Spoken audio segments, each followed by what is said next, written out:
أعوذ بالله من الشيطان الرجيم.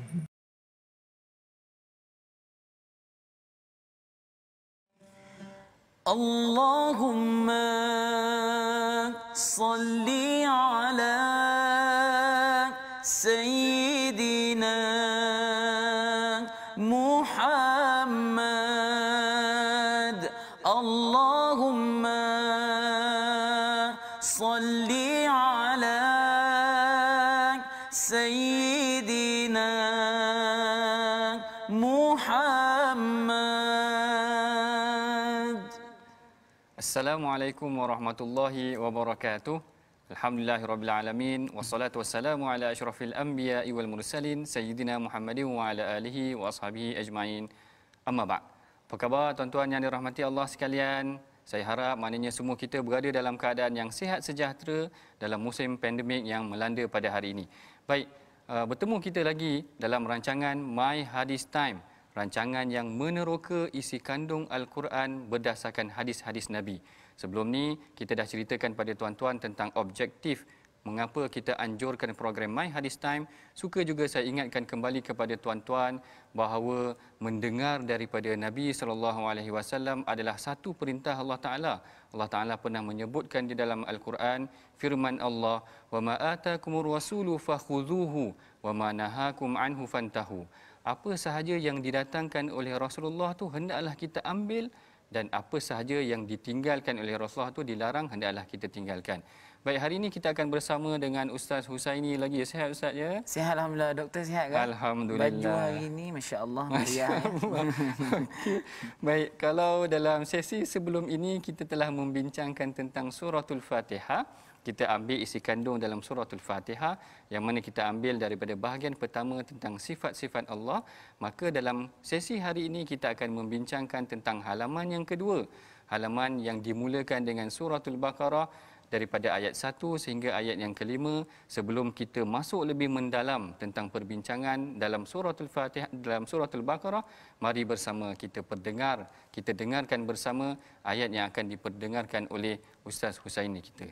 Dipersilakan Ustaz. Terima kasih Dr. Sanusi. Penonton yang berada di rumah, ayuh kita sediakan mushaf berada di hadapan kita, buka.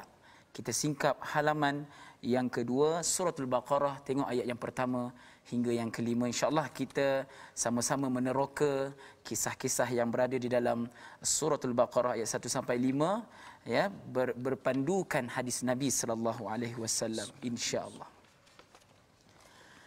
Bismillahirrahmanirrahim. Alif Lam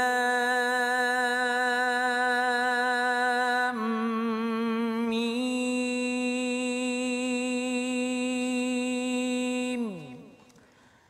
Dzalikal kitabu la raiba fihi hudan lil muttaqin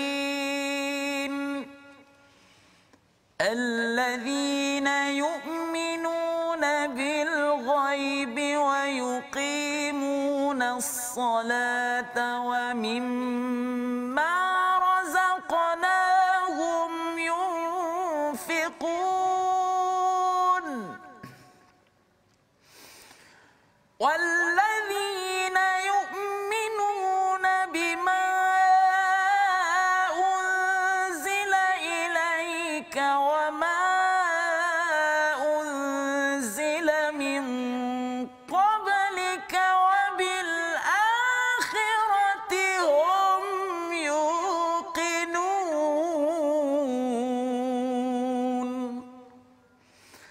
أولئك على هدى من ربهم وأولئك هم المفلحون صدق الله العظيم. Sadaqallahul azim. Masya-Allah, masya-Allah. Bacaan ustaz memang menggetarkan jiwa. Alhamdulillah. Menggetarkan jiwa tu tadi ya. Baik. Tuan-tuan, puan-puan yang dirahmati Allah sekalian, kalau kita buka mushaf, kita perhatikan daripada ayat 1 sehingga ayat yang kelima, yang mana pada hakikatnya Allah Ta'ala dalam halaman yang kedua ini menceritakan tentang ciri-ciri orang yang bertakwa.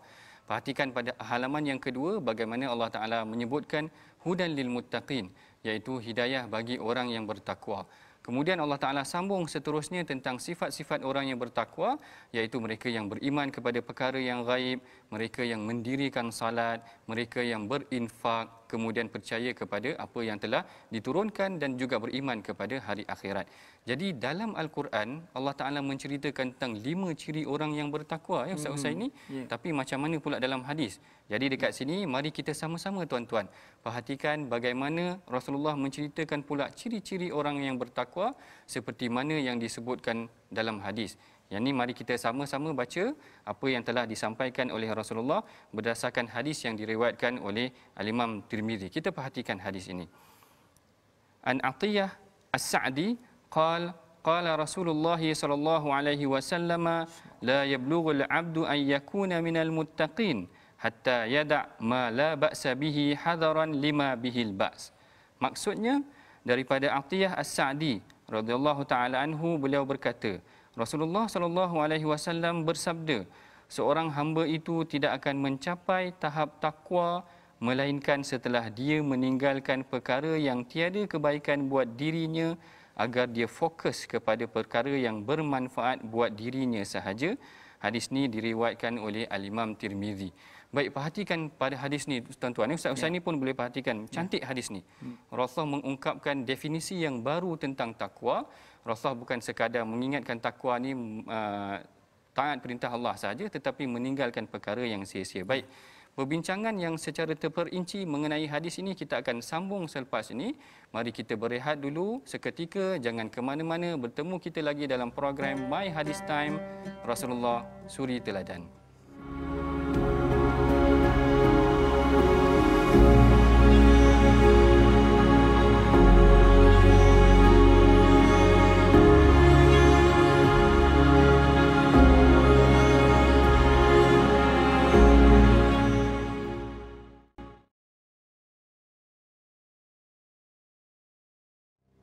Bertemu kita lagi dalam program My Hadis Time, Rasulullah Suri Teladan. Baik, dalam perbincangan yang sebelum ini kita telah memerhatikan hadis bagaimana Rasulullah memberikan satu definisi baru tentang takwa, iaitu takwa ini adalah meninggalkan perkara yang sia-sia. Kalau dalam Quran kita ada ceritakan tentang 5 sifat orang yang bertakwa, maka dalam hadis Rasulullah memperincikan lagi tentang sifat takwa. Baik, kalau kita bincang mengenai hadis ni, ada 3 perkara yang akan kita lihat. Yang pertama, siapakah perawi hadis tersebut, iaitu sahabat yang mendengar hadis ni daripada Nabi SAW. Yang kedua, apakah pengajaran umum ataupun huraian umum mengenai hadis tersebut. Dan yang ketiga, resolusi ataupun tindakan kita setelah kita belajar daripada hadis ni. Baik, kalau kita baca hadis tadi, Ustaz Husaini perasan tak siapa sebenarnya sahabat yang meriwayatkan hadis tersebut? Baik, Dr. Sanusi, saya dengar tadi salah seorang sahabat yang perawi hadis ini ialah Atiyah bin Urwah. Ya, betul. Atiyah bin Urwah ni, kalau tuan-tuan dan puan-puan berada di rumah nak tahu, salah seorang sahabat Nabi lah yang sempat hidup pada zaman Nabi sallallahu alaihi wasallam. Pada ketika itu dia antara kanak-kanak yang terawal. Masa tu dia kanak-kanak, betul kan? Dia masih kanak-kanak. Dia adalah orang yang terawal yang mendengar hadis Nabi sallallahu alaihi wasallam bila mana ada satu peristiwa bapanya membawa Atiyah ni untuk berjumpa kepada Nabi sallallahu alaihi wasallam.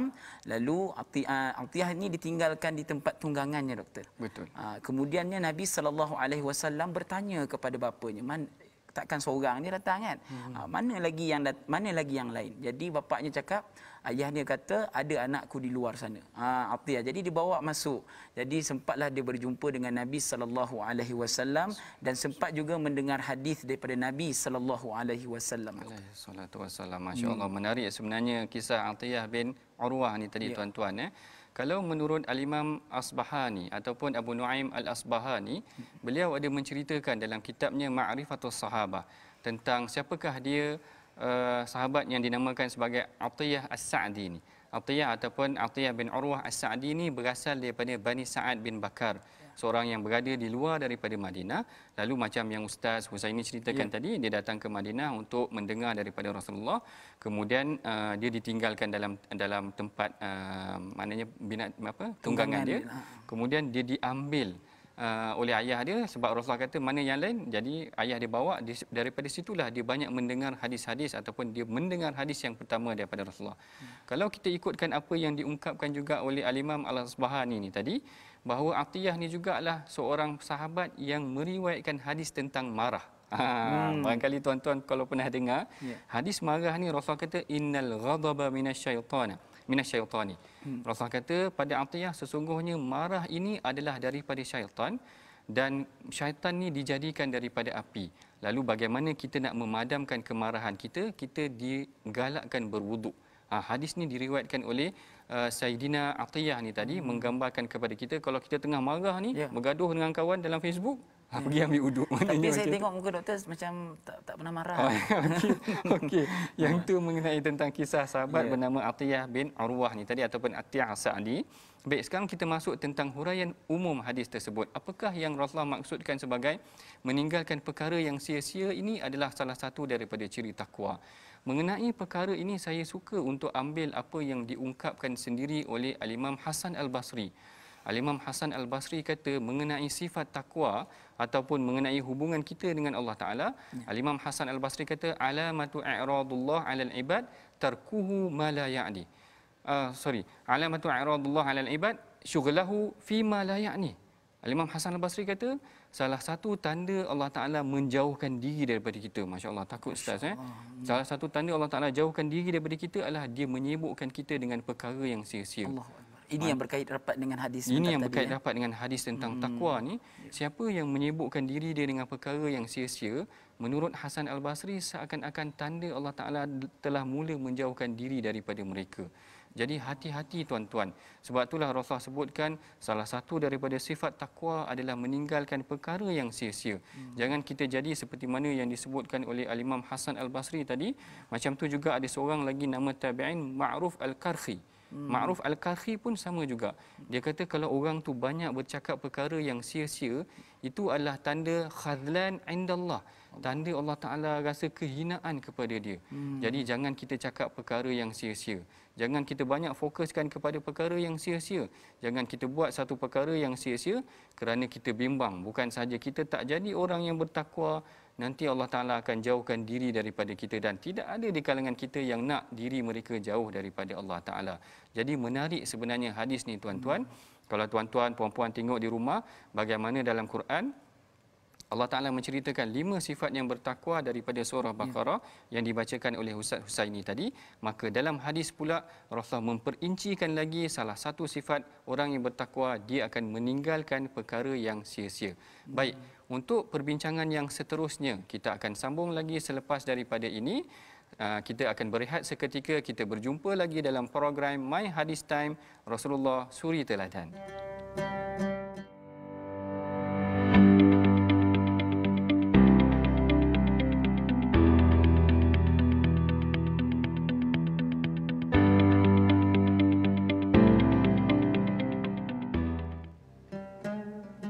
Bertemu kita lagi dalam program My Hadis Time Rasulullah Suri Teladan. Program yang membincangkan, meneroka tentang isi kandung Al-Quran berdasarkan hadis-hadis Nabi. Baik, dalam sesi yang pertama kita dah tengok tentang sifat-sifat takwa yang disebutkan dalam Al-Quran. Kemudian dalam sesi yang kedua kita dah melihat bagaimana Rasulullah menggambarkan tentang salah satu daripada ciri orang yang bertakwa. Dan yang ketiganya kita nak bawa tentang isu takwa ni dalam isu semasa.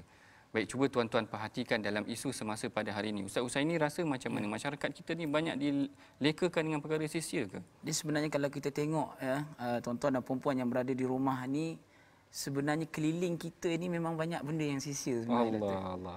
Nak-nak lagi sekarang ni zaman, orang kata zaman teknologi yang serba canggih. Macam-macam ada. Sekarang orang dulu kalau gaduh depan-depannya.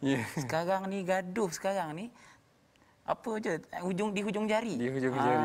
Maknanya kata benda yang sia-sia dilakukan dengan sebanyak begitu dan dia boleh menjauhkan kita daripada Allah Subhanahu Wa Taala. Perkelahian yang berlaku tu sebenarnya bukan hendak mempertemukan satu titik persamaan, tetapi sebenarnya menjauhkan. Bukan persamaan tapi perbezaan yang sangat jauh, doktor. Dan itu yang sangat merisaukan kita lah, ya.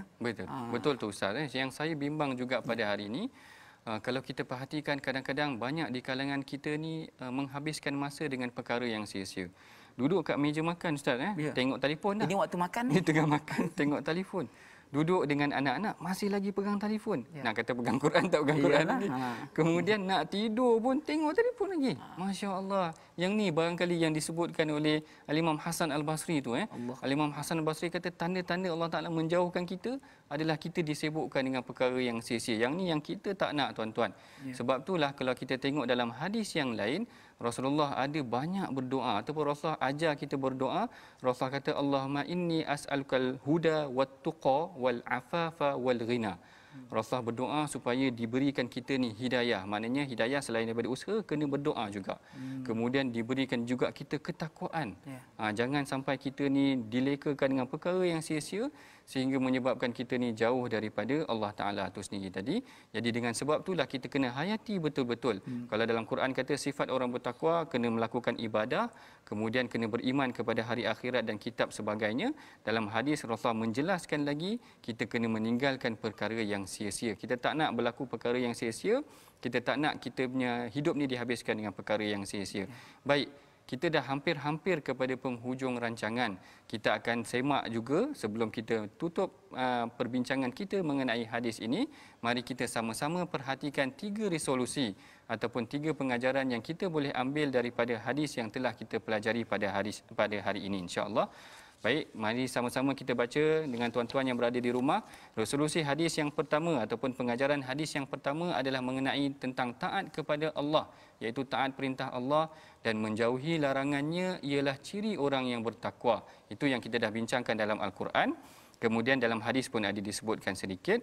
Dan yang keduanya adalah beriman kepada hari akhirat ataupun beriman juga dengan hari dengan kitab dan amal soleh, iaitu solat kita, zakat kita adalah ciri asas orang yang bertakwa. Juga kita dah sebutkan di dalam Al-Quran dan penghuraian hadis tadi. Dan yang ketiganya adalah pendidikan. Hendaklah diterapkan secara menyeluruh bagi melahirkan insan yang bertakwa. Yang ni adalah pengajaran daripada kisah sahabat tadi. Kalau kita perhatikan bagaimana sahabat tu daripada kecil lagi, Atiyah tu Rasulullah telah didik dia daripada kecil sehingga dia ingat hadis-hadis yang penting. Hadis tentang marah tu penting sebab kita memang tak terlepas daripada marah. Jadi Atiyah ajar kita. Atiyah ajar kepada kita bahawa kalau kita marah, hadis ni dia dengar daripada Nabi sendiri. Dia kata kalau kita marah, kita kena ambil wuduk. Mudah-mudahan kita terus ingat kepada Allah Ta'ala dan kita boleh terus menunaikan salat ataupun melakukan ibadah. Baik, begitulah tuan-tuan hadis yang kita belajar pada hari ini dalam program My Hadis Time. Jadi besarlah harapan kami, mudah-mudahan setiap pengajian kita dalam program My Hadis Time ni kita boleh praktikkan. Kita dah belajar daripada Al-Quran, kita dah belajar daripada hadis, kemudian kita dah tahu dah resolusi dia, kita dah tahu dah pengajaran dia. Mudah-mudahan apa yang ditunjukkan oleh baginda Nabi ini kita akan sematkan dalam jiwa kita dan kita amalkan dalam jiwa kita. Bagi mengakhiri program kita pada hari ini, kita akan tutup dengan bacaan doa daripada Ustaz Husaini. Dan sebelum itu, marilah juga kita bersama-sama menyumbang kepada tabung gerakan Al-Quran bagi menjayakan program ini. Seperti yang tertera dalam kaca TV masing-masing, tuan-tuan boleh menyumbang kepada program bagi menjayakan program-program kita, insya-Allah. Jadi saya persilakan kepada Ustaz Husaini untuk bacaan doa penutup. InsyaAllah sama-sama tuan-tuan dan puan-puan yang berada di rumah, sama-sama kita angkat tangan, kita bermunajat kepada Allah, memakbulkan segala permintaan kita. Mudah-mudahan Allah Subhanahu Wa Taala menjadikan kita daripada golongan orang yang diridai insya-Allah. A'udzu billahi minasy syaithanir rajim. Bismillahirrahmanirrahim. Alhamdulillahi rabbil alamin wassalatu wassalamu ala asyrafil anbiya'i wal mursalin وعلى آله وصحبه أجمعين. Ya Allah, ya Tuhan kami memohon kepadamu, ya Allah, kurniakanlah sifat ketakwaan yang tinggi kepada kami, ya Allah. Amin. Agar kami dapat menjauhkan segala larangan-Mu, ya Allah. Amin. Dan menjadikan kami hamba-Mu yang taat, saleh dan salihah, ya Allah. Amin. Ya Allah, ya Tuhan kami memohon kepadamu, ya Allah, perteguhkanlah keimanan kami, ya Allah. Amin. Jangan Engkau jadikan kami seorang hamba-Mu yang melakukan perkara yang sia-sia, ya Allah. Amin. Sesungguhnya kami tahu, ya Allah, Engkau akan menjauhkan diri kami yang melakukan perkara yang sia-sia, ya Allah. Ya. Sebaliknya, dekatkanlah hati kami ini dengan-Mu, ya Allah. Dekatkanlah hati kami ini dengan pencipta, ya Allah. Ya Allah, ya Tuhan kami memohon kepadamu, ya Allah, jangan Engkau jadikan kami, ya Allah, golongan orang yang melakukan segala larangan-Mu, ya Allah, yang Engkau murka, ya Allah. Kami tahu, ya Allah, Engkau akan murka kepada kami, ya Allah. Sesungguhnya, ya Allah, justru itu, ya Allah, kami memohon keampunan daripada-Mu, ya Allah.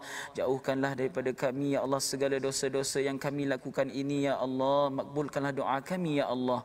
Rabbana zalamna anfusana wa illam taghfir lana wa tarhamna lanakunanna minal khasirin. ربنا آتنا في الدنيا حسنة وفي الآخرة حسنة وقنا عذاب النار وصلى الله على سيدنا محمد وعلى آله وصحبه وسلم والحمد لله رب العالمين.